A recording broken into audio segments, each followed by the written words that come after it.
जब जब महाबली भीम का नाम लिया जाता है तब महाभारत के अनगिनत किस्से सबके समक्ष आ जाते हैं, जहां भीम के पराक्रम की बराबरी कोई नहीं कर सकता था।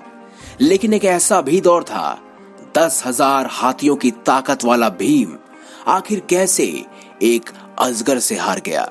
जी हां, आपने शायद ही ये किस्सा सुना हो, और अगर नहीं सुना तो यह वीडियो सिर्फ और सिर्फ आपके लिए है, क्योंकि आज आपको पता चल जाएगा कि आखिर कैसे 10,000 हाथियों के बल वाला भीम एक अजगर से क्यों हार गया, क्या था इसके पीछे का कारण। दोस्तों, जब पांडव युद्ध से सब कुछ हार गए तब उन्हें 1 साल का अज्ञातवास और 12 साल का वनवास भोगना पड़ा। वनवास के दौरान उनके साथ कई ऐसी घटनाएं हुई जिनका फायदा उन्हें आगे चलकर युद्ध में मिला। महाभारत की एक कथा के अनुसार भीम को इस दौरान वन में एक अजगर मिला। इस अजगर ने भीम को पकड़ लिया। भीम, जिन्हें की बेहद ताकतवर माना जाता है, उनमें 10,000 हाथियों के समान बल है। वे किसी के भी सामने नहीं हारते थे और ना ही किसी से डरते थे, लेकिन उस अजगर के सामने वे चाहकर भी कुछ नहीं कर पाए और ना ही उनके चंगुल से अपने आप को छुड़ा पाए, जिसके बाद भीम मूर्छित हो गए। युधिष्ठिर वहां भीम को खोजते हुए पहुंचे तो अजगर से पूछा कि क्या आप कोई देव हैं, क्योंकि कोई साधारण प्राणी भीम को इस तरह पकड़ नहीं सकता जिस तरह आपने पकड़ा हुआ है। आखिर कौन है आप? उस अजगर ने युधिष्ठिर से कहा कि मैं तुम्हारा ही पूर्वज हूं, मेरा नाम नहुष है। मैंने बहुत से यज्ञ किए हैं, जिस कारण मैं इतना शक्तिशाली हो गया था और मुझे स्वर्ग का इंद्र बना दिया गया। इस बात से मुझे अहंकार हुआ और मैंने अपनी पालकी सप्त ऋषियों से उठवाई और अगस्त्य ऋषि का भी मैंने बहुत अपमान किया, जिसके कारण उन्होंने मुझे अजगर बनने का श्राप दिया। जब मुझे अपनी भूल का एहसास हुआ तो मैंने उनसे माफी मांगी। उस समय अगस्त्य ऋषि ने कहा, जब कोई व्यक्ति तुम्हारे प्रश्नों का सही उत्तर देगा तब तुम इस श्राप से मुक्त हो जाओगे। अगस्त्य ने उन्हें यह भी वरदान दिया कि जब तुम अजगर बनकर रहोगे तब यदि कोई तुमसे बलवान व्यक्ति भी मिलता है तो तुम्हारे सामने उसकी शक्ति क्षीण हो जाएगी और तुम उसे अपना आहार बना पाओगे। भले ही भीम मेरा वंशज है, लेकिन पशु स्वभाव के कारण मैं इसे नहीं छोड़ सकता, क्योंकि ये मेरा आहार है।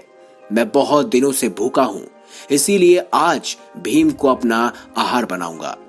इस पर युधिष्ठिर ने कहा कि कृपया कर मेरे भाई को छोड़ दीजिए, मैं आपके सभी प्रश्नों के उत्तर देने के लिए तैयार हूं और इसका स्वयं दायित्व मैं ही लेता हूं। युधिष्ठिर की बात सुनकर अजगर ने अपना पहला प्रश्न पूछा कि आखिर ब्राह्मण किसे कहते हैं। इसके जवाब में युधिष्ठिर ने कहा, जो इंसान सत्य, दया, दान, करुणा, क्षमा, तपस्या और ज्ञान से युक्त हो, उसे ही ब्राह्मण कहते हैं। इस पर अजगर ने कहा, ये सारे गुण तो शूद्र में भी होते हैं और ब्राह्मण में शूद्र के समान गुण हो तो ब्राह्मण कौन है?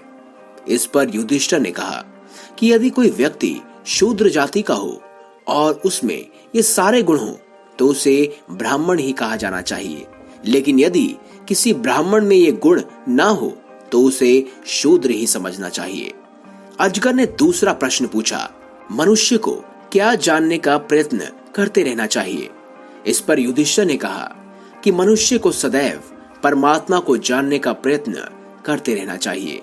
जो परमात्मा को जान लेता है उसे किसी और चीज को जानने की जरूरत ही नहीं पड़ती है।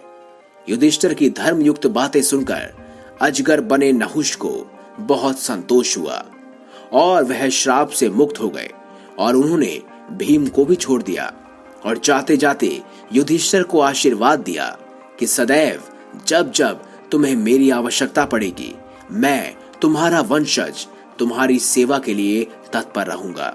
दोस्तों, जैसे कि आप सब जानते ही हैं, युधिष्ठिर सत्यवान थे। वह कभी भी झूठ नहीं बोलते थे और उन्हें असीम ज्ञान की प्राप्ति थी।